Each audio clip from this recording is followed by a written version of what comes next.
এখন আজকে অবশ্যই কসবা কাণ্ড বিষয়ে আমরা আলোচনা করব প্যানেলে, কিন্তু এই মুহূর্তের যে বড় খবর আমাদের কাছে আসছে সেটা আপনাদেরকে জানানো প্রয়োজন। সেটা হচ্ছে যে প্রাথমিকে 32,000 চাকরি বাতিল মামলায় বেশ কিছু প্রশ্ন বোর্ডকে করলেন মাননীয় বিচারপতি তপব্রত চক্রবর্তী। আজকে যে প্রশ্নগুলো করা হলো সেগুলো খুব উল্লেখযোগ্য।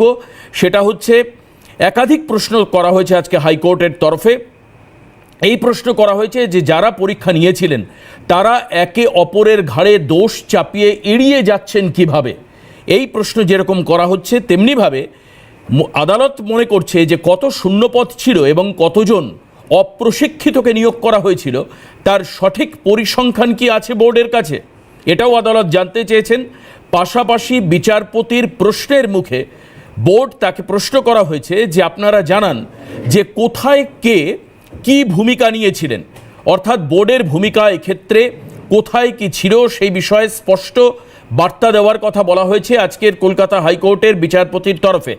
আপনারা নীরব দর্শক হয়ে রয়েছেন, এই হিসাবে জাজ কি করবেন আপনারা জানান বিস্তারিত, বোর্ড কি করেছিল। ইন্টারভিউ যারা নিয়েছিল তারা নিজেরাই জানে না যে ইন্টারভিউ এবং অ্যাপটিটিউড টেস্ট কি। দুর্নীতির বিষয়ে বলা হয়েছিল, টাকার বিনিময়ে চাকরির কথা বলা হয়েছিল। দুর্নীতি থাকলে আদালত এদের ছুঁড়ে ফেলতে দ্বিধা করবে না। একাধিক প্রশ্ন তোলা হয়েছে আজকে হাইকোর্টের বিচারপতির বেঞ্চ থেকে। আমি এই বিষয়ে বিস্তারিত জানবো। অভিরূপা হাজরা আমাদের প্রতিনিধি আমাদের সঙ্গে রয়েছেন। অভিরূপা, বিস্তারিত আর কোন কোন বিষয়ে প্রশ্ন তোলা হয়েছে হাইকোর্টের বিচারপতির তরফে, যে প্রশ্নগুলো সরাসরি দেখা যাচ্ছে বোর্ডকেই করা হয়েছে এবং সংশয়াপন্ন অবস্থায় তথ্য জানতে চাইছে কোর্ট। কোন বিষয়ে তথ্য জানতে চাওয়া হলো এবং কি কি প্রশ্ন করা হলো? অভিরূপা, দেখো, প্রাথমিকের 32,000 চাকরি বাতিল মামলায় রাজ্য এসেছে ডিভিশন বেঞ্চে। সেই মামলার প্রেক্ষিতে আজকে শুনানি হচ্ছিল। সিঙ্গেল বেঞ্চ নির্দেশ দিয়েছিলেন, অর্থাৎ বিচারপতি অভিজিৎ গঙ্গোপাধ্যায় নির্দেশ দিয়েছিলেন যে এই 32,000 চাকরি যেটা প্রশ্ন চিহ্ন উঠছে এটা বাতিলের নির্দেশটা দেওয়া হয়েছিল। সেই নির্দেশিকাকেই চ্যালেঞ্জ করে ডিভিশন বেঞ্চে আবেদন রাজ্য বা কমিশনে। সেক্ষেত্রে এই মামলায় বোর্ডের ভূমিকা নিয়ে প্রশ্ন তুলল কলকাতা হাইকোর্ট। কলকাতা হাইকোর্ট বারবার প্রশ্ন করছেন যে যারা পরীক্ষা নিয়েছিলেন তারা কি অ্যাপটিটিউড টেস্ট সম্পর্কে ওয়াকিবহাল, তারা কি পরীক্ষাটা সম্পর্কে ওয়াকিবহাল। সেক্ষেত্রে দেখা যাচ্ছে ইন্টারভিউয়াররা বোর্ডের ওপর এবং বোর্ড ইন্টারভিউয়ারদের ওপর একে অপরের ওপর দোষ চাপিয়ে দিচ্ছে। সেটাও আদালত আজকে মেনশন করেছে যে আমি বারবার দেখছি যে আদালত এটা পরিলক্ষিত করছে যে কোনো সময় বোর্ড ইন্টারভিউয়ারদের ওপর অথবা ইন্টারভিউয়ার বোর্ডের ওপর তাদের দোষটা পিংপং বল খেলার মতো খেলে যাচ্ছে। সেক্ষেত্রে আদতে এই 32,000-এর ক্ষেত্রে যে দুর্নীতির অভিযোগ উঠেছিল সেটা সেক্ষেত্রে কমিশনের অর্থাৎ বোর্ডের ভূমিকা কি নিয়ে প্রশ্ন উঠল বা প্রশ্ন তুললেন বিচারপতি। বিচারপতি কমিশনের কাছে একাধিক প্রশ্ন তুলেছেন যে প্রশিক্ষিত এবং অপ্রশিক্ষিত সংখ্যা কোটা সেই সম্পর্কে পরিষ্কার নয় কেন। এবং তাছাড়াও বলা হচ্ছে যে যদিও চাকুরি হারাদের আইনজীবী বলেছেন 1 লক্ষের বেশি 32,000 অপ্রশিক্ষিত তাদের নিয়োগ হয় এবং এরা উত্তীর্ণ 5 বছর, এখন 5 বছর পর মামলা হচ্ছে। বোর্ড যদি পদ তৈরি করে আমাদের দোষ কোথায়, তাতে বোর্ড আলাদা করে পদ তৈরি করেছে, আমাদের দোষ কোথায় চাকরি প্রার্থীরা জানিয়েছেন। সেক্ষেত্রে প্রশ্ন তুলছে। বেশ, একেবারে অভিরূপা তুমি সঙ্গে থাকো। এই মুহূর্তে আইনজীবী বিকাশ রঞ্জন ভট্টাচার্য আমাদের সঙ্গে টেলিফোনে রয়েছেন। ক্যালকাটা নিউজে স্বাগত জানাই বিকাশ দাকে। বিকাশ দা, যে প্রশ্ন আজকে হাইকোর্ট তুলেছেন সেই সমস্ত প্রশ্নগুলোর উত্তর বোর্ড যদি না দিতে পারে সঠিকভাবে, তাহলে আগামী শুনানিতে কি পরিস্থিতি হতে পারে? শুনানি হলে তখনই বলা যাবে, শুনানি না হলে আগে থেকে বলা যায় নাকি? মামলা সম্পর্কে অত সহজে মন্তব্য করা যায় না। ওরা কি তথ্য হাজির করে আদালতে তার উপর নির্ভর করবে। কিন্তু যে প্রশ্নগুলো করা হয়েছে সেগুলো কতটা মানে এই ক্ষেত্রে বোর্ড কি উত্তর দিতে পারবে? প্রশ্ন করেছেন সঙ্গত প্রশ্ন, সে প্রশ্ন নিয়ে এখন আলোচনা হবে, বিতর্ক হবে। এক পক্ষ বলছে, আরেক পক্ষ বলা এখনো হয়নি।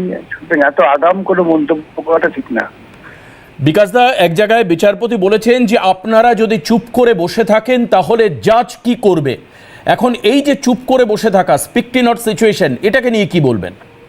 এটা যারা দুর্নীতি করে তারা তো সবসময় চুপ করে বসে থাকে, তাতে জবাব থাকে না। এটা নতুন করে বলার কি আছে? আর দুর্নীতি থাকলে আদালত এদের ছুঁড়ে ফেলতে দ্বিধা করবে না, তাহলে তো আরো ভয়াবহ পরিস্থিতির দিকে যাবে বিষয়টি।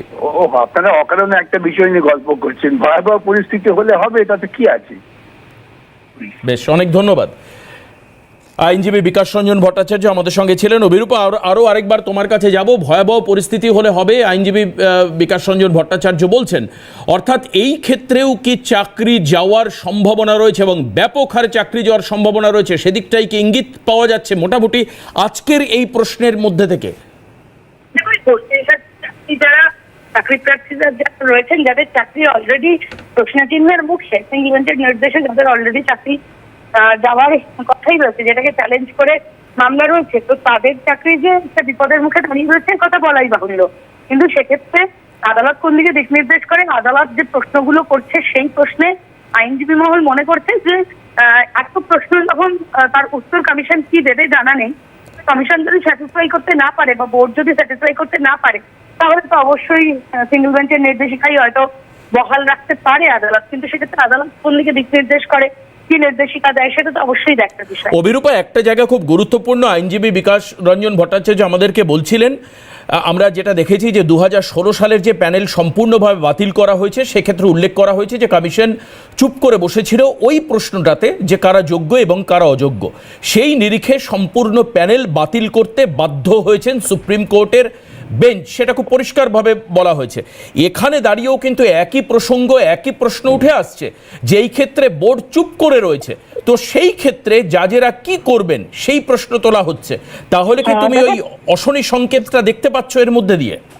বোর্ডের ভূমিকা নিয়েই তো প্রশ্ন তুলেছেন এবং বোর্ড যে চুপ করে বসে রয়েছে সেটা যে স্পষ্ট আদালত কমিয়েছে যে বোর্ডকে একাধিকবার প্রশ্ন করা হচ্ছে, বোর্ডের দিকে একাধিকবার প্রশ্ন ছুড়ে দেওয়া হচ্ছে, কিন্তু তারপরে তার ভূমিকা একেবারে নিরুত্ত। এবং শুধু তাই নয়, পরীক্ষা নেওয়ার ক্ষেত্রে অ্যাপটিটিউড টেস্ট এবং অপ্রশিক্ষিত প্রশিক্ষিতদের সংখ্যা নির্বাচনের ক্ষেত্রে বা পরীক্ষা নেওয়ার ক্ষেত্রে কোনো ক্ষেত্রেই কিন্তু বোর্ডের ভূমিকা খুব উল্লেখযোগ্য বলে মনে করছে না আদালত। তাই কারণে সেই জন্যই বলেছে যে চুপ করে বসে আছেন কেন, যে জাজ কি করবে, অর্থাৎ আপনারা যদি চুপ করে বসে থাকেন তাহলে আদালত কি করবে, আদালতকে তো প্রমাণ দিতে হয় এবং সেই প্রমাণ যদি তারা না দিতে পারে তাহলে তো কমিশন যদি বোর্ড যদি স্যাটিসফাই করতে না পারে আদালতকে, তাহলে আদালতের মতো দিক নির্দেশ করবে বা নির্দেশিকা দেবে, এ কথা বলাই ভাবুন। একেবারে অনেক ধন্যবাদ। অভিরূপা হাজরা আমাদের প্রতিনিধি আমাদের সঙ্গে ছিলেন। এখানে খুব পরিষ্কার একটা জায়গায় বিচারপতি বলছেন যে যদি দুর্নীতির কোনো প্রমাণ পাওয়া যায় তাহলে এদেরকে ছুঁড়ে ফেলে দিতে কোর্ট দ্বিধাগ্রস্ত হবে না।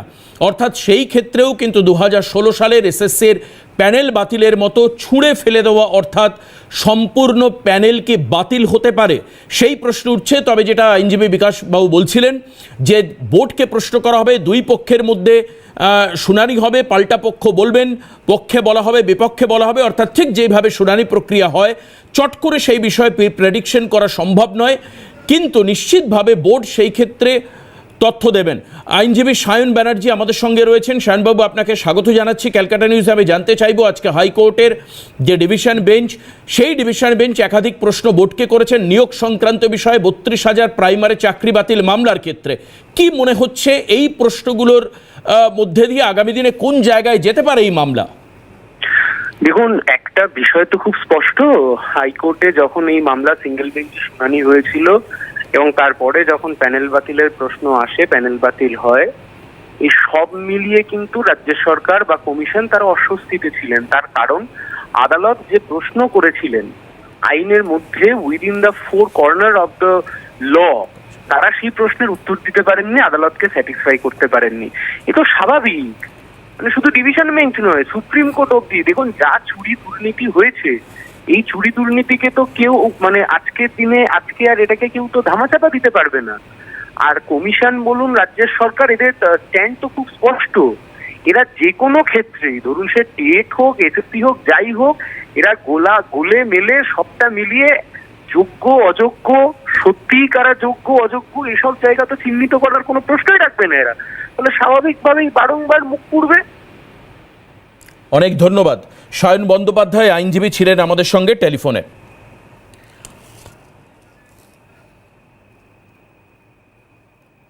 আপনারা জানেন আগেই খুব পরিষ্কারভাবে যে আজকে কসবা কাণ্ড নিয়ে আজকের প্যানেলে আলোচনা হওয়ার কথা ছিল, পূর্ব নির্ধারিত সেই সাবজেক্টেই আমরা থাকব। কসবায় কালো অধ্যায় আজকের বিষয়ে আমরা আলোচনা করব। লেটেস্ট আপডেট যেটা, সেটা আপনাদেরকে জানিয়ে রাখি, কসবা ল কলেজ কাণ্ডে 4 জনকে গ্রেপ্তার করা হয়েছিল। নির্দিষ্ট সময়ে পুলিশ হেফাজতের যখন সময়সীমা শেষ হয়, আজকে তাদেরকে আদালতে পেশ করা হয় এবং এরপর যেটা বিচারপতি জানাচ্ছেন যে এই 4 জনের 10ই জুলাই পর্যন্ত অর্থাৎ আগামী 10 দিন তাদের আবারও পুনরায় পুলিশ হেফাজতের নির্দেশ দেওয়া হয়েছে। আজকের যেটা এই মুহূর্তের লেটেস্ট আপডেট সেটা আপনাদেরকে জানাই যে 10ই জুলাই পর্যন্ত ধৃত 4 জনকে পুলিশ হেফাজতের নির্দেশ দেওয়া হয়েছে এবং আগামী 10 দিন পুলিশ এই যারা অভিযুক্ত তাদের নিয়ে ইন্টারোগেট করবে এবং তদন্ত প্রক্রিয়া চলবে। এই ঘটনার পর থেকে এটা খুব পরিষ্কার, শাসক দলের বিভিন্ন নেতা এবং বিভিন্ন নেত্রী বিভিন্ন মঞ্চ থেকে বারবার করে এই ঘটনার তীব্র নিন্দা জানিয়েছেন এবং অপরাধীদের সর্বোচ্চ সাজার দাবি জানিয়ে আসছেন। কিন্তু তৎসত্ত্বেও বেশ কিছু প্রশ্ন উঠছে এই কারণের জন্যই।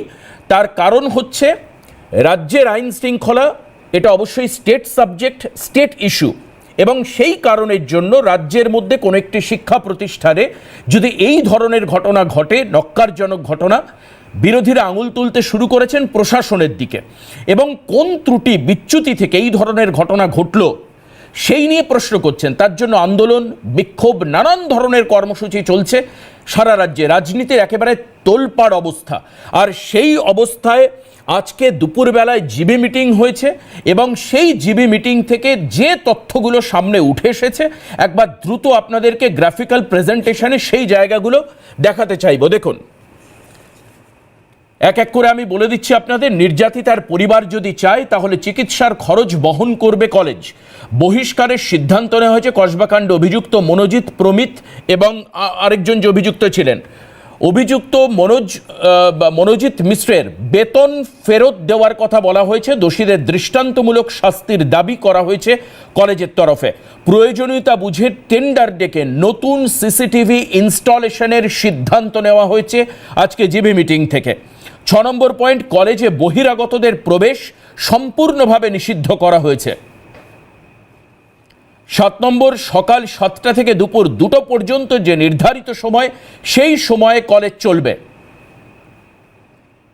এবং এরপর দুপুর 2টোর পর আর কেউ কলেজে থাকতে পারবেন না, সেটাও জিবি মিটিংয়ে কড়া সিদ্ধান্ত নেওয়া হয়েছে। অস্থায়ী কর্মীদের কলেজ থেকে বরখাস্তের নির্দেশও দেওয়া হয়েছে আজকের জিবি মিটিং থেকে। পুরুষ কর্মীর পাশাপাশি মহিলা নিরাপত্তা কর্মী বা রক্ষীরা থাকবেন। অভিযুক্ত মনোজিতের পেশাগত অনুমোদন অর্থাৎ বার অ্যাসোসিয়েশনের যে অনুমোদন প্রয়োজন হয় তার পেশার ক্ষেত্রে, সেই অনুমোদন বাতিলেরও অনুরোধ জানানো হবে এবং তারও কলেজ থেকে তার যে অ্যাপ্রোচ, যে প্রসিজার সেটা করা হবে, এটা পরিষ্কারভাবে বলা হয়েছে। এবং পাশাপাশি এই যে মনোজিৎ মিশ্র অর্থাৎ এই ঘটনায় মূল যে অভিযুক্ত তাকে বরখাস্ত করা হয়েছে, তার চাকরি চলে গেছে এবং তার যে মাইনের টাকা সেই মাইনের টাকাও ফেরত নিতে বদ্ধপরিকর কলেজ। অর্থাৎ কোনো একটি ঘটনার পরবর্তী যে পদক্ষেপ সেই পদক্ষেপের ক্ষেত্রে নিশ্ছিদ্র নিরাপত্তা এবং নিরাপত্তার কথা বলা হলেও প্রশ্ন উঠছে যে আরজি করের মতো এত বড় একটা ঘটনা ঘটার পর আবারও এই শহরে, এই রাজ্যের একেবারে রাজধানীর বুকে এই ধরনের ঘটনা ঘটল কিভাবে? ত্রুটি বিচ্যুতিটা কোথায়? আশীর্বাদের হাতটা কার? কার আশীর্বাদে মনোজিতদের মতো এই ধরনের ছাত্রনেতারা এইভাবে মানে ক্রমাগত তাদের যে রাজত্ব চালিয়ে যাওয়া কলেজ ইউনিয়নে, এই জায়গাটা প্রশ্ন উঠছে। আর এই কলেজের গভর্নিং বডির যিনি প্রেসিডেন্ট অশোক দেব, তিনি কি বলছেন আজকে জিবি মিটিংয়ে তিনি উপস্থিত ছিলেন, কি বলেছেন তিনি শোনাবো আপনাদের, শুনুন। অবস্থা মানে ফিরে এলে প্রথম সামনে ফর্ম ফিল আপ করতে হবে, অ্যাডমিট কার্ড নিতে হবে। পদক্ষেপ না হয়ে সে যে আউটসাইডার তারা কলেজে ঢুকতে পারবে না। ঢুকতে গেলে তাদের পারমিশন নিয়ে থেকে একটা অ্যাডভাইসারি পাঠানো হয়েছে। আজকে গভর্নিং বডিতে এসব নিয়েই আলোচনা হয়ে সিদ্ধান্ত হবে এবং প্রয়োজনীয় নির্দেশ জারি করা হবে। আজকে আলোচনা করব। এরকম ভাবনা রয়েছে, মানে চরমতম শাস্তির পথে আমরা এগোচ্ছি এবং এই ত্রুটিগত কারণের জন্য যার বক্তব্য শোনানো হলো তিনি অশোক দেব নন, আমি ক্ষমাপ্রার্থী সবার কাছে। আমি অবশ্যই পরবর্তী সময় আমি অশোকদেব কি বলেছেন আজকে আমি সেটা দেখানোর আপনাদের চেষ্টা করব। আমি সরাসরি আজকে চলে আসব যারা আজকে আমাদের অনুষ্ঠানে আলোচনার জন্য রয়েছেন। বিজেপি মুখপাত্র অরিজিৎ বক্সিকে স্বাগত জানাই আজকের অনুষ্ঠানে। তৃণমূল কংগ্রেস মুখপাত্র যুবনেতা সুদীপ রায় আমাদের সঙ্গে রয়েছে, সুদীপকেও স্বাগত জানাবো। জাতীয় কংগ্রেস মুখপাত্র সুস্মিতা বিশ্বাস আমাদের সঙ্গে রয়েছেন। রাজনৈতিক বিশ্লেষক সুমন ভট্টাচার্য আমাদের সঙ্গে রয়েছেন। আমি একেবারে প্রথম সুদীপকে দিয়েই শুরু করতে চাইব। সুদীপ, এই যে মনোজিতের বিষয়ে যে অভিযোগ আসছে, এই মনোজিৎ আজকে যে প্রথম যে এই ঘটনা ঘটালো সেটা কিন্তু নয়। আজকেই আমরা ফেসবুকে সকাল থেকে একটি পেপার কাটিং দেখতে পাচ্ছি। সেই পেপার কাটিংয়ের সত্যতা আমরা যাচাই না করলেও দলগতভাবে এই বিষয়গুলো দল জানে কিনা আমি তোমার কাছে একটু জানতে চাইব। সেটা হচ্ছে 2014 সালে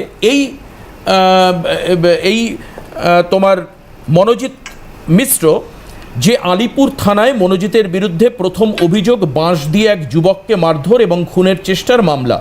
2017 সালে ল কলেজে এক ছাত্রকে মারধর, অস্ত্র দিয়ে ভয় দেখানোর অভিযোগ, কসবা থানায় অস্ত্র আইনে মামলা। 2018 সাল কালীঘাটে এক ব্যবসায়ীকে অস্ত্র দেখিয়ে হুমকি, অস্ত্র আইনে মামলা হয় মনোজিতের বিরুদ্ধে। 2022 সালে হরিদেবপুর থানা এলাকায় মহিলা শ্লীলতাহানি এবং মারধরের ঘটনায় অভিযুক্ত মনোজিৎ। কলেজে বিরোধী গোষ্ঠীর এক ছাত্রকে মারধরের ঘটনায় অভিযোগ যায় কসবা থানায়। 2024 সাল 24 বছরের এক যুবককে মারধর এবং টালিগঞ্জ থানায় মামলা হয়। আমি তোমার কাছে প্রশ্ন করব যে এই যে অপরাধের অভিযোগগুলো করা হচ্ছে এবং মামলার কথা বলা হচ্ছে, একটা পেপার কাটিং অসমর্থিত সূত্রে সোশ্যাল মিডিয়ায় বিভিন্ন জায়গায় ভাসছে, এর দায় সিএন স্বীকার করছে না, কিন্তু যে তথ্যগুলো বলা হচ্ছে এই তথ্যগুলো সত্যি না মিথ্যে? না, তথ্যটাও আপনার এবং সমর্থিত বা অসমর্থিত সূত্রটাও আপনার। সুতরাং এই অভিযোগগুলো সত্যি না মিথ্যে সেটা যেহেতু সংবাদ মাধ্যম এটা বার করেছে, আমার মনে হয় এটা সংবাদ মাধ্যমেই খুঁজে বার করা। মানে দল এই বিষয়ে জানে না কিছু? অবশ্যই জানে না, দল এই বিষয়ে জানে না। কিন্তু আমি আপনাদের মাধ্যমে একটা কথা তো বলতেই পারি, তৃণমূল কংগ্রেস শুধু তৃণমূল কংগ্রেস নয়, তৃণমূল কংগ্রেসের ঊর্ধ্বে উঠে মানুষ হিসেবে একটা কথা বলতে পারি। আমার মনে হয় যে এই জাতীয় মনোজিতের মতো যে সামাজিক আবর্জনা, এই সামাজিক আবর্জনাদের গণমঞ্চে দাঁড় করিয়ে ফাঁসি দেওয়া উচিত। গণমঞ্চে দাঁড় করিয়ে ফাঁসি দেওয়া উচিত, যাতে আগামী দিন সমাজের কোনো কর্নারে এরকম মনোজিতের জন্মানোর আগে, তাদের ভেতরের এই মনোবৃত্তি জাগবার আগে এই ভয় ধরে, এই কাঁপন ধরে, যাতে আগামী দিন কাউকে এইভাবে লাঞ্ছিত, নিগৃহীত, ধর্ষিত হতে না হয়। এই জায়গায় একটা প্রশ্ন আমাদের রয়ে গেছে। দেখুন, অভয়ার কাণ্ড, আরজি করের ঘটনা আমাদের সকলকে লজ্জিত করেছে, সারা বাংলাকে লজ্জিত করেছে। তারপরে মমতা বন্দ্যোপাধ্যায়ের সরকার বিধানসভায় একটি বিল পাশ করে, অপরাজিতা বিল। সেই অপরাজিতা বিল নিয়ে আজকে দেখুন প্রায় 1 বছর হতে চলল। রাজ্যপাল সেই বিলটাকে ফেলে রেখেছেন, সই করেননি। আমরা জানতে চাই যে এই যে সামাজিক, যে আমাদের মধ্যে যে সামাজিক কলুষতাগুলো রয়েছে সেইগুলোকে দূর করবার জন্যে যদি এই অপরাজিতা আইন একটা সামাজিক বিপ্লব ঘটাতে সক্ষম হয়, সেখানে সাংবিধানিক পোস্টে থেকে রাজ্যপাল কেন এই বিলগুলোকে সই করছেন না? তাতে কি হবে? এই মনোজিতের মতো ছেলেদের, এই মনোজিতের মতো নরকের কীটদের, তাদেরকে দৃষ্টান্তমূলক শাস্তি দিতে পারলে আমার মনে হয় সমাজে আগামী দিন এই জাতীয় ঘটনা কমবে। এবং তৃণমূল কংগ্রেস প্রথম দিন থেকে, মমতা বন্দ্যোপাধ্যায়ের প্রশাসন ঘটনা ঘটার 2.5 ঘন্টা 2 ঘন্টা 45 মিনিটের মধ্যে রাত 12:30টায় এই ছেলেটিকে গ্রেপ্তার করে। সুতরাং প্রশ্রয় আশ্রয়ের কোনো প্রশ্নই ওঠে না। এবং তারপরেও আপনারা যে প্রশ্ন তুলছেন, আমি বলবো যে যদি কেউ আশ্রয় দিয়ে থাকে, এই ঘটনার সাথে যদি কারোর যোগসাজশ থেকে থাকে, সেটা দল মত নির্বিশেষে দেখা হোক এবং তাদের বিরুদ্ধে যে শাস্তিমূলক ব্যবস্থা নেওয়া হবে, সেক্ষেত্রে আমরা তৃণমূল কংগ্রেস সবার প্রথম শাস্তির দাবি করব। বেশ, আমি অরিজিৎদার কাছে যাব। অরিজিৎদা, আমার প্রশ্ন দুটো জায়গায়। এক হচ্ছে, আমাদের অনুষ্ঠানে উপস্থিত সুদীপ খুব পরিষ্কারভাবে, সুদীপ যেহেতু দলের মুখপাত্র, আমি দলের অবস্থানই ধরে নেব সুদীপের বক্তব্যকে। সুদীপ বলছে যে এই যে ঘটনাগুলো, একাধিক যে মামলা হয়েছে, সেই মামলাগুলোর কথা দল জানতো না। আমরা বিভিন্ন ছবিতে মনোজিৎকে দেখতে পাচ্ছি যে মনোজিৎ বিভিন্ন নেতা এবং নেত্রীর সঙ্গে ছবি শেয়ার করছে। এই ধরনের ঘটনা যখন আগে ঘটেছে, বারবার করে নেতৃত্ব বলেছেন যে কার পাশে কে দাঁড়িয়ে ছবি তুলবেন সেই বিষয়ে তাদের হাতে থাকে না। এটা খুব স্বাভাবিক, জননেতা যখন জনপ্লাবনে যান তার পাশে দাঁড়িয়ে কে ছবি তুলছে সেই বিষয়ে জননেত্রী বা জননেতাদের হাত থাকে না। কিন্তু খুব অদ্ভুতভাবে দেখা যাচ্ছে একটা জায়গায় যে সব ক্ষেত্রেই এই যে অস্ত্র আইন বা শ্লীলতাহানির যে মামলাগুলো হচ্ছে সেই ক্ষেত্রে মনোজিৎ কিন্তু জামিন পেয়েছে এবং কলেজে সে অস্থায়ীভাবে কাজ করছে। কলেজে অস্থায়ীভাবে কাজ করতে গেলে যার অনুমোদন সব থেকে আগে দরকার হয় সেটা হচ্ছে কলেজের গভর্নিং বডি। কলেজের গভর্নিং বডির যিনি সভাপতি, সেই সভাপতি হচ্ছেন প্রায় 6 বারের বিধায়ক, একবার কংগ্রেসের বিধায়ক, বাকি 5 বার, 2003 বার হচ্ছে আপনার তৃণমূলের ব্যানারে উনি একেবারে তিনি 5 বারই জিতেছেন তৃণমূলের ব্যানারে, 1, 6, 11, 16, 21, 96-তে তিনি কংগ্রেসে ছিলেন, 98 পর্যন্ত কংগ্রেসের হয়ে তিনি 96-তে জিতেছিলেন। অশোক দেব হচ্ছে একবারই কংগ্রেসের হয়ে জিতেছিলেন। এই গভর্নিং বডির যিনি প্রধান, তার অনুমোদন ছাড়া বা তার জ্ঞাতার্থের বাইরে, তার নলেজের বাইরে গিয়ে এই মনোজিৎ একজন অস্থায়ী কর্মী হিসাবে প্রায় গত 2-3 মাস ধরে 17 সাল থেকে এখানে কাজ করছিল। এটা কি করে সম্ভব? দল জানে না, সুদীপ কিছুক্ষণ আগেই বলেছে দল এই বিষয়ে কিচ্ছু জানে না, কোন মামলা হয়েছে, কোথায় হয়েছে। আমার দ্বিতীয় প্রশ্ন, কিভাবে জামিন পাচ্ছে বারবার? জামিন তো তৃণমূল কেউ দেয় না, জামিন তো দিচ্ছে আইন, আদালত, কিভাবে সম্ভব হচ্ছে? হ্যাঁ, ঠিকই, একটা খুব আশ্চর্য ব্যাপার। মানে সুদীপ যেখানে খুব পরিষ্কারভাবে দর্শকদের সামনে দাবি করলো যে দল, মানে ওনার দল তৃণমূল কংগ্রেস কিছুই জানে না, অ্যাকচুয়ালি এটা হওয়াটা খুব অস্বাভাবিক। মানে আমি বলছি না ভাই সুদীপ মিথ্যে কথা বলছে, কিন্তু ওর বক্তব্য সেদিকেই যাচ্ছে। কেননা একটা জিনিস মাথায় রাখতে হবে, স্থায়ী হোক বা অস্থায়ী হোক, প্রতিটা কর্মী তার একটা সার্ভিস রেকর্ড তার এমপ্লয়ার মেনটেন করে এবং প্রত্যেক বছর এই এমপ্লয়ের যে রেকর্ড সেটা আপডেট হয় এবং এমপ্লয়ের বিরুদ্ধে কোথাও কোনো রকম পুলিশ কমপ্লেন্ট বা এফআইআর বা চার্জশিট বা কোনো কনভিকশন আছে কি না সেটাই সার্ভিস রেকর্ডে খুব পরিষ্কারভাবে নথিবদ্ধ করতে হয়। বিষয়টা জানি না বলে এড়িয়ে গেলে তো হবে না। এখন সুদীপ আরেকটাও খুব ভালো কথা বলল যে দলমতের কি বলছিল, দলমতের ঊর্ধ্বে উঠে সাধারণ মানুষ হিসাবে কী সব শাস্তি টাস্তি চান। সাধারণ মানুষ না, আমি জিজ্ঞাসা করতে চাই শাসক হিসাবে কি চান? শাসক হিসাবে শুধু সুদীপ নয়, সুদীপের দল, তার দাদারা কি চায়? কারণ সুদীপ আজকে এখানে বসে তার ওই জনসমক্ষে ফাঁসি চাইলেও সুদীপেরই দাদা, মানে দলগত অবশ্যই অভিষেক বন্দ্যোপাধ্যায়, তিনি কোনো এক সময় কোনো একটা ঘটনাকে উপলক্ষ করে বলেছিলেন যে যারা পুলিশের গাড়ি ভাঙে আমি তাদের এইখানটা দেখিয়ে বলেছিলেন এইখানে গুলি করতে বলি। কিন্তু তারই রাজ্যে মুর্শিদাবাদে পুলিশের গাড়ি ভাঙা শুধু নয়, পুলিশের হাত ভেঙে গেল, পা ভেঙে গেল, তখন কিন্তু আর তার মুখ থেকে গুলির বক্তব্য তো দূরের কথা, থাপ্পড়েরও কথা বেরোয়নি। তাই সুদীপবাবু এখানে বসে কি বললেন, ভাই সুদীপ কি বললো সেটা বড় কথা নয়, সুদীপ ভালো মানুষ হিসাবে মন থেকে সেটা চাইতেই পারে, কিন্তু তৃণমূল কংগ্রেস কখনই সেটা ইমপ্লিমেন্ট করার মতো জায়গায় নেই। সবচেয়ে বড় কথা একটা জিনিস মাথায় রাখতে হবে, আমার তো যেটা মানে খুব ভয়াবহ লাগছে, আপনার যেটা প্রশ্ন ছিল যে জানে না, আজকে আপনাদেরই মাধ্যমে আমি খানিকক্ষণ আগে দেখছিলাম ছেলেটির নাম তিতাস মান্না, এই মনোজিৎ মিশ্র, যার ঠিকুজি কুষ্টি, হয়তো উনি কোনো এফআইআর দেখেননি বা কমপ্লেন দেখেননি, কিভাবে সম্ভব হলো আমি এটা বুঝে পাচ্ছি না। কারণ পশ্চিমবঙ্গের আপামর জনগণ বিগত 3 দিন ধরেই মনোজিৎ মিশ্রের ঠিকুজি কুষ্টি এফআইআর সমস্ত কিছু জেনে ফেলেছে, দল জানে না, হতেই পারে, চোখ বন্ধ করে রয়েছে, পশ্চিমবঙ্গের চোখে তুলসী পড়ছে, তৃণমূলও চোখ বন্ধ করে আছে। তিতাস মান্না কোনো রকম দ্বিরুক্তি ছাড়া খুব পরিষ্কার ভাষায় বলেছে, এবং একসময় এই তিতাস মান্না এই মনোজিৎ মিশ্রের অত্যন্ত ঘনিষ্ঠ সহচর হিসাবে সর্বজনবিদিত।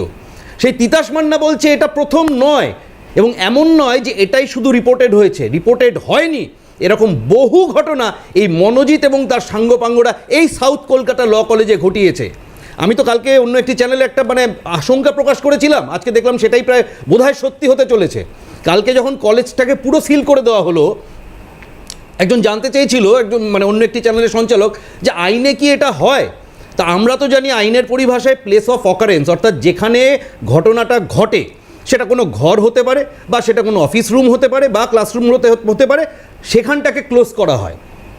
এবং পুলিশ সেই জায়গাটাকে ঘিরে দেয় যাতে তদন্তের স্বার্থে সেখানে কোনো এভিডেন্স কোনোভাবে ট্যাম্পার না হয়।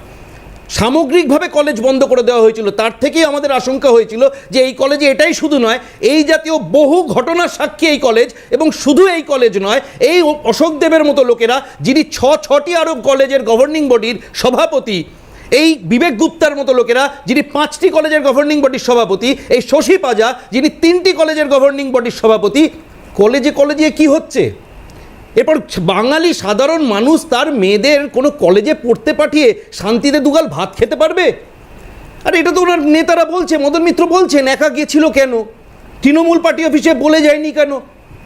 আমরা কর্মী দিতাম, মানে আজকে পশ্চিমবঙ্গে ঘর থেকে বেরোতে হলে উনি যেটা চাইছেন, মানে সেই আমার মনে পড়ে যাচ্ছে মধ্যপ্রাচ্যের মতো ব্যাপার, যে ঘর থেকে মহিলাদের বেরোতে হলে তৃণমূল পার্টি অফিসে যাওয়া খুব সুন্দর নিদান। তুমি বাড়ি থেকে বেরোবে মনে করো সন্ধ্যেবেলা 6টার সময়, তুমি বিকেল 2টোর মধ্যে তৃণমূল পার্টি অফিসে চলে যাবে, ওখানে কোন দাদা আছে সেটা দেখে নাও, তাকে বলো আমি বেরোবো দাদা, আমি বাড়ি থেকে বেরোবো, আমাকে 4টে কর্মী দিন, আমাকে গার্ড করে তারা নিয়ে যাবেন, এবং তারপর যতক্ষণ তিনি হয়তো পড়াশোনা বা বিভিন্ন কাজ করবেন সেই দাদারা তাকে ঘিরে বসে থাকবে, আবার রাত্রিবেলা বাড়ি পৌঁছে দেবে। এটা হতে পারতো, তাও আমি ধরে নিচ্ছি তর্কের খাতিরে যে তৃণমূল কংগ্রেস অত্যন্ত একটি ভালো দল, সমস্ত মহাপুরুষেরা ওখানে রয়েছেন, তারা এটা করবেন। কিন্তু যেটা দেখে আমার বুকটা কেঁপে যাচ্ছে সেটা হচ্ছে 2025 এবং 2024 তৃণমূল কংগ্রেসের বিভিন্ন পদাধিকারী শুধু নয়, জনপ্রতিনিধিদের দ্বারা যে ধর্ষণের ঘটনা ঘটেছে, আমি তার তথ্য দেখে আমি অবাক হয়ে যাচ্ছি। প্রতিটা মাস, কোনো মাস বাকি নেই 2025 এবং 2024 যেখানে কোনো না কোনো তৃণমূল কংগ্রেসের বিশিষ্ট জনপ্রতিনিধি বা পদাধিকারী ধর্ষণের ঘটনায় অভিযুক্ত হয়নি, এবং ম্যাক্সিমাম ঘটনা চার্জশিটেড। গড়বেতা জুন মাসে এবছর নাবালিকাকে ধর্ষণে অভিযুক্ত তৃণমূল নেতা মুজিবুর মণ্ডল। মেয়ে মিনাখা বাড়ির ভিতর ঢুকে গৃহবধূকে ধর্ষণে অভিযুক্ত তৃণমূল নেতা বাবু সোনামির এবং রবিউল গ্যাংরেপ। কোচবিহার মার্চ চাকরি দেওয়ার নাম করে তৃণমূল নেতা আব্দুল মান্নার ধর্ষণে অভিযুক্ত। নারায়ণগড় মার্চ, এটা তো বিখ্যাত ঘটনা, সেই বিখ্যাত লক্ষ্মীকান্ত শীট এবং শান্তি ভূঁইয়া একজন বিরোধী রাজনীতি করার অপরাধে তাকে ডেকে পাঠিয়ে তৃণমূল পার্টি অফিসের মধ্যে ধর্ষণ, এবং রেকর্ডেড। আমি এরকম পরপর পড়ে যেতে পারি, 2025, 2024 কন্টিনিউয়াস। তাহলে যে তৃণমূলের কথা বলছেন নাকি কর্মীরা সুরক্ষা দেবে, তারাই তো অভিযুক্ত ধর্ষণে প্রতিটা ক্ষেত্রে। একেবারে আমার বক্তব্য, আমি ছোট্ট করে একটা কথা বলে শেষ করছি, ছোট্ট একটা কথা। যে জিনিসটা আমাদের নজরে আসছে না, যেটা অত্যন্ত ভয়াবহ বাঙালি সমাজের জন্য, পশ্চিমবঙ্গের জন্য, 2021 পর থেকে ধর্ষণকে তৃণমূল একটা পলিটিক্যাল উইপেন হিসাবে ব্যবহার করছে। 2021 2রা মে বিধানসভার রেজাল্ট বেরোবার 1 মাসের মধ্যে রিপোর্টেড 25,000 মলেস্টেশন এবং রেপের ঘটনা বিরোধী রাজনীতি করার অপরাধে, এবং এই সংখ্যা উত্তরোত্তর আরও বেড়েছে। আমি অরিজিৎ দার এই সমস্ত জায়গাটা আমি মানছি, কিন্তু একটা জায়গা খুব পরিষ্কার আজকে সুস্মিতাদি, একটা জিনিস খুব মনে হচ্ছে যে তৃণমূল কংগ্রেস যারা করছেন, এই ঘটনার পরেও তৃণমূলের উচ্চপদস্থ আধিকারিকেরা, নেতা বা নেতৃত্ব, তারা বলছেন যে প্রচুর মানুষ তারা তৃণমূলে আসতে চাইছেন, অর্থাৎ জনপ্লাবন তৃণমূলের মধ্যে রয়েছে। আমার মনে আছে আজও এই বিশেষ বক্তব্য যে শিয়ালদা ফ্লাইওভার থেকে যদি ঢিল ছুঁড়ে মারা যায়, মানে একেবারে অজানাভাবে যার মাথায় পড়বে দেখা যাবে সেই লোকটাও তৃণমূল কংগ্রেস।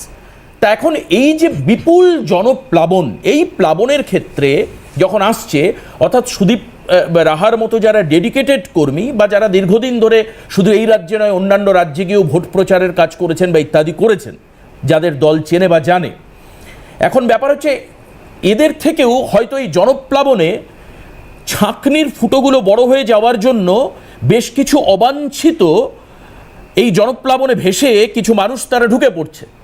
কারণ সেই কারণের জন্য সুদীপের মতো রাজ্য স্তরের একজন নেতা, সে জানেই না যে এই সব ঘটনাগুলো ঘটেছে, বা দলও জানে না, বাই দ্য ওয়ে, যার মানে যে দলের হাতে প্রশাসন, সেও জানে না যে মনোজিৎ এতগুলো অপরাধ ঘটিয়েছে, অস্ত্র আইন, শ্লীলতাহানি, মহিলাদের সঙ্গে কুরুচিকর আচরণ ইত্যাদি বিষয়ে তার বিরুদ্ধে মামলা রয়েছে। একেবারে কলেজে অস্থায়ী চাকরি পাচ্ছে গভর্নিং বডির রেকমেন্ডেশনে। আমার কথা হচ্ছে সুস্মিতাদি, এই যে অতি তৃণমূল প্রেম এবং ছাঁকনির ছিদ্র বড় হয়ে যাওয়াটা কি বিপত্তির কারণ, যেটা আজকে সুদীপ দের হাতে নেই বা তৃণমূলের হাতে নেই? আমি তোমার থেকে উত্তর নেব, কিন্তু তার আগে একটা ছোট্ট বিরতি নেব। বিরতির পর ফিরে এসে সরাসরি আপনাদেরকে শোনাবো যে গভর্নিং বডির আরেকজন সদস্য হরিপদ বণিক তিনি কি বলেছেন। কারণ এই মনোজিতের বিরুদ্ধে আগেও একাধিক অভিযোগ ছিল, সেই সময় কি চোখ বন্ধ ছিল নাকি কেউ জানতেন না, সেই বিষয়েও প্রশ্ন উঠছে। আমি তার অভিযোগ আছে কিছু বেরিয়েছে, মানে গাছের পাতা নড়েছে মানে বাতাস ছিল, এইটুকু বলতে পারি আমি একজন টিচার হিসাবে। অনেক আগেই থেকেই দেখাচ্ছে কার রেকমেন্ডেশন হয়েছে, কি ব্যাপার, এগুলো তো দেখাচ্ছে। একজন নতুন নিউ অ্যাডমিশন স্টুডেন্ট থেকে শুরু করে একজন সিনিয়র টিচার পর্যন্ত সব ক্ষেত্রেই ছিল। এবং শুধু মনোজিৎ নয়, ইন্টারনাল যারা মেম্বাররা আছে তাদেরও, জিবি মেম্বার খুব প্রভাবশালী, তাদেরও ছিল। ইনস্টিটিউশন ভাইস প্রিন্সিপালের হাজব্যান্ড এখানে ডক্টর এস.এস. চ্যাটার্জি আছেন, একটু জিজ্ঞেস করুন। সুস্মিতাদি, এই ক্ষেত্রে মনোজিৎ মিশ্র কলঙ্কিত হয়নি, একটি গোটা দল কলঙ্কিত হচ্ছে। এবং সেই বিষয়ে আমি জানি না যে আগামী দিনে এই ধরনের অভিযোগ আবারও বারবার তৃণমূলের দিকে আঙুল উঠবে কিনা, কারণ একের পর এক অরিজিৎ দা তথ্য দিয়ে বলছিলেন যে তৃণমূল নেতা, কোনো ক্ষেত্রে হয়তো দল বলেননি, মমতা বন্দ্যোপাধ্যায়, অভিষেক বন্দ্যোপাধ্যায় কখনোই বলতে পারেন না। ঠিক তেমনিভাবে ভিন রাজ্যে হলেও নরেন্দ্র মোদী বা অমিত শাহ কাউকে বলে দেন না যে ধর্ষণ করো গিয়ে।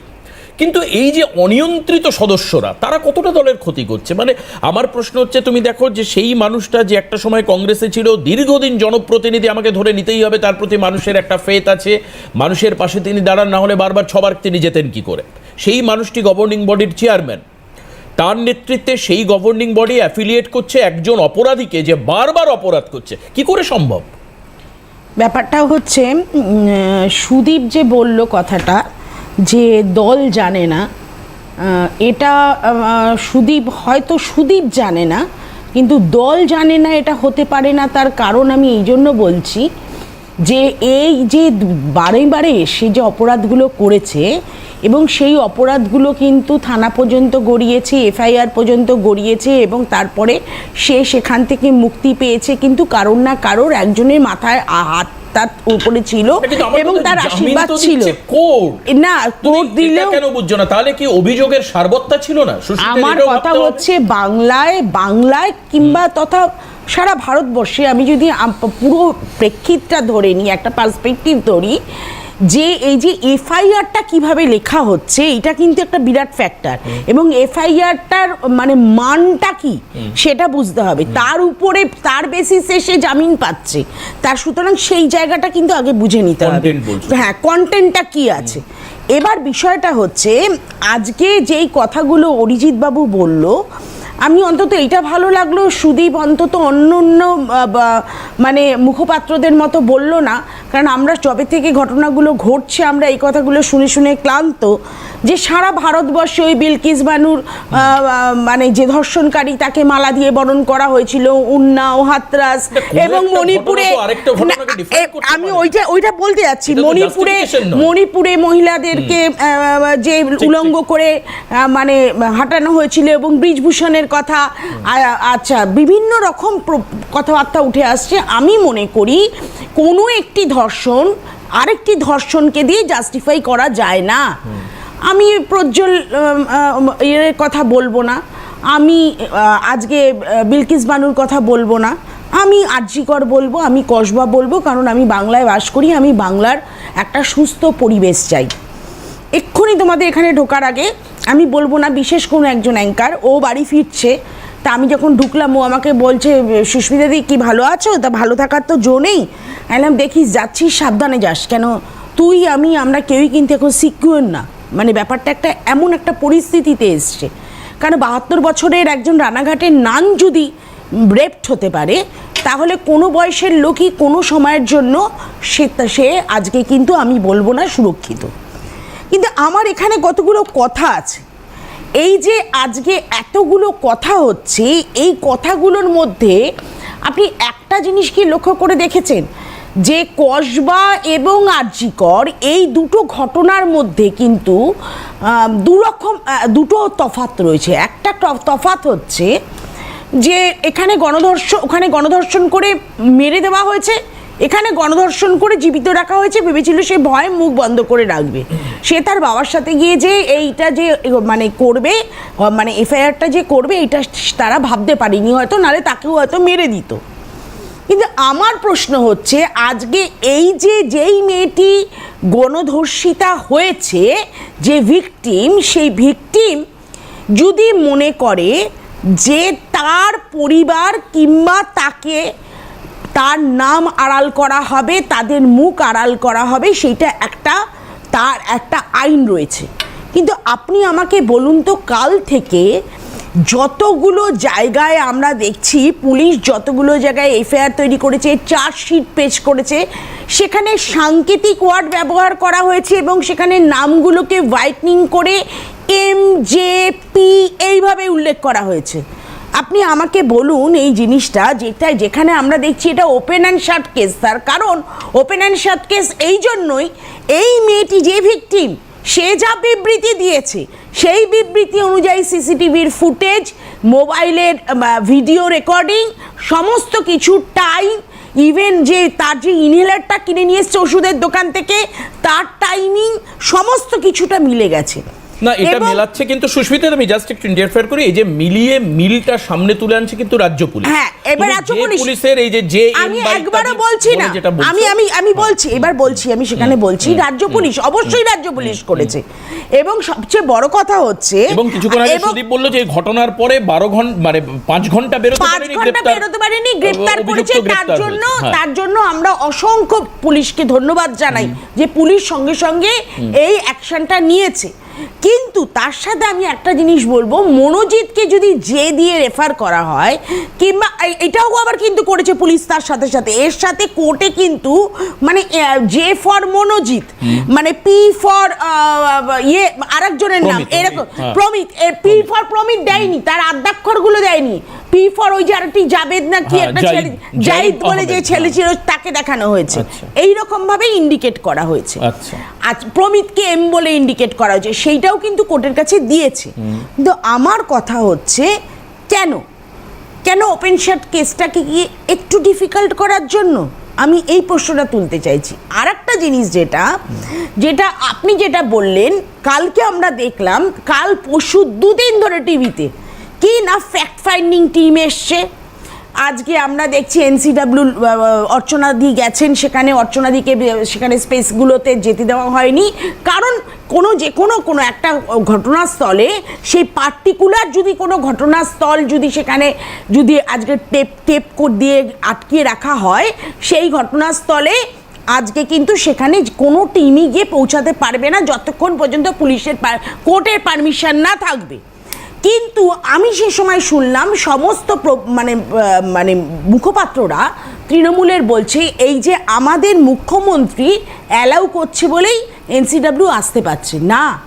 NCWর সমস্ত জায়গায় যাওয়ার অধিকার আছে, কিন্তু আমি বলবো সাংবিধানিক অধিকার আছে, কনস্টিটিউশনাল রাইট আছে। কিন্তু আমি বলবো এই ফ্যাক্ট ফাইন্ডিং কমিটি কি হাতরাস উন্নাও, ব্রিজলাল ভূষণ কিংবা প্রজ্জ্বল মেনন এদের ঘটনাগুলোতে দেখি যায়, কিন্তু আমি আমি তার সাথে আরেকটা জায়গায় এর সাথে বলবো না করে তুমি এই ঘটনাটাকে আমাকে বলতে হবে। তার কারণ হচ্ছে আজকে এই যে ফ্যাক্ট ফাইন্ডিং কমিটি এসছে, এই যে NCW এসছে, আরজি করে ঘটনা এসেছিল তো, মনে পড়ে তোমার? এসেছিল।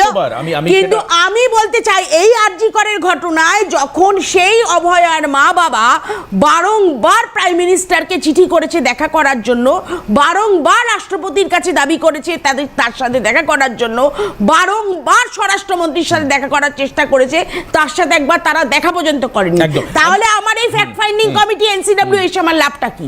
আমার কথা হচ্ছে তাই, তাহলে আমার রাজ্য পুলিশই তদন্ত করবে। যেহেতু তোমার সরাসরি অভিযোগটা কেন্দ্রের বিরুদ্ধে, কাজী সুদীপের কাছে যাওয়ার আগে কেন্দ্রের বিরুদ্ধে না, এইটা তুমি একটা ন্যারেটিভ সেট করে দিচ্ছ। আমার কেন্দ্রের বিরুদ্ধে শুধু এটা না, আমি রাজ্যেরও কথা বলছি, আমি রাজ্যেরও সমালোচনা করছি, আমি রাজ্যের প্রশাসনের সমালোচনা করছি, কেন্দ্রেরও সমালোচনা করছি। যেই অরিজিৎ দা এতগুলো ঘটনাকে তুলে নিয়ে আসলেন, সেই অরিজিৎ দাকে বলবো মধ্যপ্রদেশ, উত্তরপ্রদেশ, দিল্লি, আজকে মহারাষ্ট্র, কোন জায়গাটা সেফ, কোন জায়গায় সেফ না, এবং বাংলাটাও ঠিক সেইভাবে সেফ না। আমি একটা কথা বলি, বাংলা এমন একটা স্টেট, বাংলার প্রশাসন দাবি করে যে বাংলা এগিয়ে রয়েছে, বাংলা অন্যান্য রাজ্যের থেকে আলাদা। এই দাবিটা তো করা হয়। আমার কথা না, তার কারণ আছে একটা। দেবাশিস, NCRB রিপোর্ট অনুযায়ী যেটা দেখানো হয়, NCRB রিপোর্ট কিন্তু হয় FIR এর উপর ভিত্তি করে। আমাদের বাংলায় কিন্তু এরকম প্রচুর জায়গায় হয় রাজ্য তথ্য লোপাট করে, এবং সেখানে বলে যান প্রমাণ নিয়ে আসুন আপনি যে ধর্ষিত হয়েছেন। এর থেকে লজ্জাজনক ঘটনা না। আমার কথা হচ্ছে যে যখন ঘটনার গভীরতা এতটা, যেখানে কোনো একটি বিদ্যা প্রতিষ্ঠান বা কর্মক্ষেত্রে মহিলাদের জন্য নিরাপত্তা নিয়ে প্রশ্ন উঠছে, সেখানে অন্য রাজ্যের তুলনা করে বিষয়টিকে লঘু করে দেখা উচিত, নাকি রাজ্য প্রশাসন এবং বিরোধীদের, আমি বলছি কালেকটিভ রেসপন্সিবিলিটি সবার, এই ক্ষেত্রে শুধুমাত্র রাজ্য প্রশাসনকে আমি পুরো রেসপন্সিবল, পুলিশ রেসপন্সিবল সবকিছু বলে আমি গাছ ঝাড়া দেওয়ার কোনো জায়গা নেই। আবার অন্য রাজ্যের দিকে আঙুল তুলে যেহেতু কেন্দ্রে আমাদের ক্ষমতা নেই, কেন্দ্রের বিরোধিতার জায়গাটা রাখবো, যেটা কংগ্রেসের অবস্থান, এই দোলাচলে চললে তাতে কি হবে সুস্মিতা দি? আমি একটা কথা বলি, আমি কংগ্রেস বিরোধী বা কংগ্রেসের বিরুদ্ধাচরণ আমি করছি না, কিন্তু রাজনৈতিক অবস্থা এক্ষেত্রে যদি নেওয়া যায় তাহলে কিন্তু এই ধরনের দুর্বৃত্তদের কাজের পরিধি, পরিসর এবং সাহস তিনটেই বাড়বে। আমার মনে হয় না যে একে টলারেন্স দেওয়ার কোনো জায়গা রয়েছে। না, আমরা এদেরকে টলারেন্স একদমই করছি না। আমি সেটাই বলছি, ডেফিনেটলি প্রশ্ন উঠতে পারে যে এনসিআরবি রিপোর্ট কি হচ্ছে, বা জাতীয় মহিলা কমিশন তারা কি করছেন, বা তারা কেন ঢুকে যাচ্ছেন সেখানে বা ঢুকছেন না। প্রশ্ন উঠতে পারে এটাই যে কাদম্বিনী হত্যাকাণ্ড অর্থাৎ আরজিকর ঘটনায় সিবিআই কি রিপোর্ট দিল, ডেফিনেটলি প্রশ্ন উঠতে পারে, কারণ সেখানেও তো পুলিশ টালা থানার বিরুদ্ধে অভিযোগ উঠেছিল, পরবর্তীকালে দেখা যাচ্ছে সেখানে নির্যাতিতার বাবা ডাইরেক্ট আজকে বলেছে, আমি জানি, সিবিআই টাকা খেয়ে চুপ করে গেছে। আমি জানি এই প্রশ্নগুলোর উত্তর সেই কারণের জন্য আমার পক্ষে দেওয়া সম্ভব না, অরিজিৎ বাবুর কাছে আমি যাব, কারণ এখানে বিজেপির অফিসিয়াল রিপ্রেজেন্টেটিভ রয়েছেন। একটা বিরতির পর দ্রুত ফিরে আসব। এই যে একাধিক প্রশ্ন আসছে, যেখানে রাজ্যের মানুষ অনেক ক্ষেত্রে দেখা যাচ্ছে রাজ্য পুলিশের উপর আস্থা হারাচ্ছেন, এক, দ্বিতীয়ত কোর্টও অনেক ক্ষেত্রে আস্থা হারিয়ে রাজ্য পুলিশকে তদন্ত না দিয়ে সিবিআইকে দিচ্ছেন, তার আউটকামসটা কি? প্রশ্ন উঠতেই পারে। অবশ্যই অরিজিৎ বাবু কি উত্তর দেবেন সেদিকে আমাদের নজর থাকবে। কিছুক্ষণ আগেই অরিজিৎ একটা লম্বা তালিকা তৈরি করে গভর্নিং বডির মাথায় যে সমস্ত রাজনৈতিক নেতৃত্ব রয়েছেন তাদের নাম করলেন। আরও এক একটি করে কলেজের দায়িত্ব এই আমরা যেখানে রয়েছি তার আশপাশের অনেক সাংসদ বিধায়কদের আছে, আমি আর নাম করছি না এখন এই মুহূর্তে, কিন্তু এই মুহূর্তে আপনাদেরকে শোনাবো এই যে কসবা ল কলেজ, এই ল কলেজের গভর্নিং বডির দায়িত্বে থাকা, প্রেসিডেন্ট হিসেবে দায়িত্বে থাকা 6 বারের বিধায়ক এবং বর্তমানে তৃণমূলের বিধায়ক বজবজের বিধায়ক অশোক দেব, তিনি কি বলছেন শোনাবো। আমরা সিদ্ধান্ত নিয়েছি যারা অন্যায় করেছে, যারা অসভ্য কাজ করেছে তাদের শাস্তি হোক, কড়া শাস্তি হোক, এবং প্রশাসনকে তদন্তের ক্ষেত্রে আমরা সাহায্য করব। এদেরকে বহিষ্কার করা হোক কলেজ থেকে, এদের কলেজের সাথে কোনো সম্পর্ক থাকবে না, এবং আগামী যাতে কলেজের সুস্থ পরিবেশ থাকে তার জন্য টিচিং নন টিচিং স্টাফ স্টুডেন্টদের যাতে সরা দিতে হয় সেই জন্য আমরা চেষ্টা করব। প্লাস যদি পরিবারের বিনীতি পরিবারের কোনো মানুষ চায় তার ট্রিটমেন্টের জন্য আমরা তাদেরকে সাহায্য করার চেষ্টা করব, তাতে আমরা পিছু হব না। এ হচ্ছে আমার সিদ্ধান্ত, এবং কলেজ তাড়াতাড়ি ফেরার জন্য আমরা চেষ্টা করছি। ইন দ্য মিডল্যান্ড যাতে পরীক্ষা নষ্ট হওয়া হয়, যাতে পড়াশোনা ক্ষতি না হয়, তার জন্য ক্লাস বন্ধ থাকবে কিন্তু অফিস করা থাকবে। অরিজিৎ দা, এ তো ঘটনার পরবর্তী অধ্যায়, কিন্তু এই পরবর্তী অধ্যায়ের সঙ্গেই জড়িত রয়েছে সিবিআইয়ের ভূমিকা। বিভিন্ন ক্ষেত্রে দেখা যাচ্ছে কোর্ট রাজ্য তদন্ত সংস্থাকে বিশ্বাস না করে সিবিআইকে দিচ্ছে, আউটকামস যা রাজ্য করছে সেম টু সেম। আমি যদি আরজি করের ঘটনা বলি, একই ঘটনা, কোনো তদন্তে নতুন কোনো আউটকামস নেই।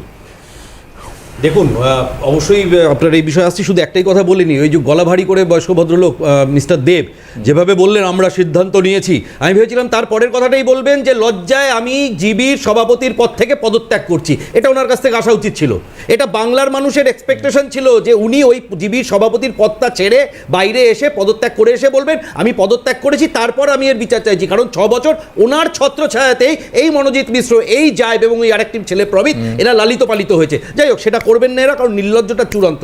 আমি একটাই কথা শুধু বলবো, আরজি করে বারে বারে সুপ্রিম কোর্টের অবজারভেশন আমরা পরিষ্কার পেয়েছি যে এভিডেন্সের সাথে যে পরিমাণ ট্যাম্পারিং করা হয়েছে, সেখান থেকে নতুন করে কিছু তুলে আনা একটা নেক্সট টু ইম্পসিবল জব।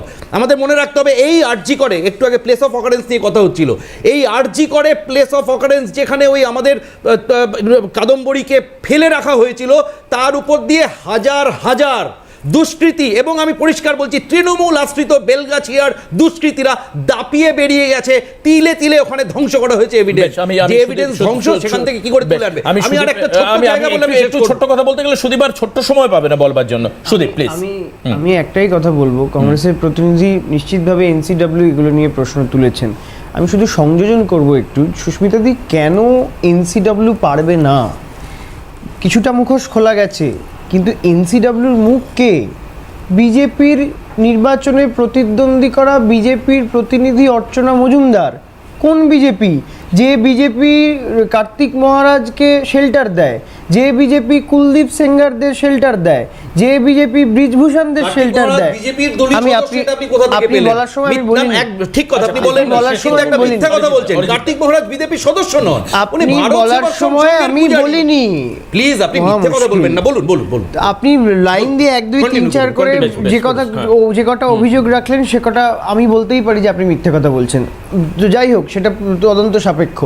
কিন্তু আমি একটা কথাই বলবো, রাজনীতি দলমতের ঊর্ধ্বে উঠেই বলবো। সুস্মিতাদি যে কথা বলেছে, আমার মনে হয় যে এখানে রাজনীতি দল প্রশাসনের ঊর্ধ্বে গিয়েও আমাদের শিক্ষা, আমাদের শিষ্টাচার, আমাদের মধ্যে যে মানবিকতা মনুষ্যত্বের জন্ম দেয়, সেই মনুষ্যত্বের মৃত্যু ঘটলে এরকম হিনিয়াস ক্রাইম একদম, কেউ করতে একদম, পারে একদম, একদম। না। আমি শুধু এটা বলে শেষ করব, এই অশোক দেবের দিকে আঙুল তোলা হলো ছাত্র সব দলে অশোক দেবের ছাত্র রাজনীতিতে অশোক দেবের যে লাইফস্টাইল, একদম। অশোক দেব 7 বারের বিধায়ক হওয়ার পরেও আজকে যে লাইফস্টাইল, একদম ঠিক। ছাত্র না, না, রাজনীতি সেটা থেকে দেখুন। আমরা যদি সেই লাইফস্টাইলকে তিনি যখন- অনুকরণ করতে না, না, পারি, একদম ঠিক। তিনি তাহলে যখন ছাত্র দায়িত্বে রাজনীতিতে রয়েছেন, মনোজিতদের সেটা জন্ম হবে। এটা হচ্ছে খুব জন্ম হয় না। পরিষ্কার। তার জীবন ধরন দর্শন হতে পারে অনেক কিছু। তাহলে তো এই ক্ষেত্রে প্রশ্ন আসে ত্রিপুরার ক্ষেত্রে মানিক না, না, সরকারের না, না, বিরুদ্ধেও না, না, আমি তা তার বলিনি। জীবনাদর্শনী অনেক আমি তা বড় বড় বলিনি। লেখা আছে। আমি তা বলিনি। তো যাই হোক। আমি বলছি অশোক আচ্ছা, দেবের হ্যাঁ। জীবনাচরণকে যদি না না ছাত্র একদম রাজনীতির একদম বর্তমান একদম নেতারা আজকে এখানে follow শেষ করতে করব, পারে, একদম আজকে তাহলে এখানে আজকে শেষ করব। আমি অনেক দেখতে হবে। ধন্যবাদ জানাবো আমি একটা অরিজিৎদাকে, লাইন শুধু সুদীপদাকে, যোগ করছি। সুস্মিতাদিকে। আজকে আর হাতে একদম সময় নেই, আমাদের শেষ করতে হবে আজকের হাল্লা বলে। আমি সবাইকে ধন্যবাদ জানাচ্ছি এবং অবশ্যই আপনাদেরকেও ধন্যবাদ জানাই আজকের এই অনুষ্ঠানের সঙ্গে থাকবার জন্য। হাল্লা বলে এখানেই শেষ করছি।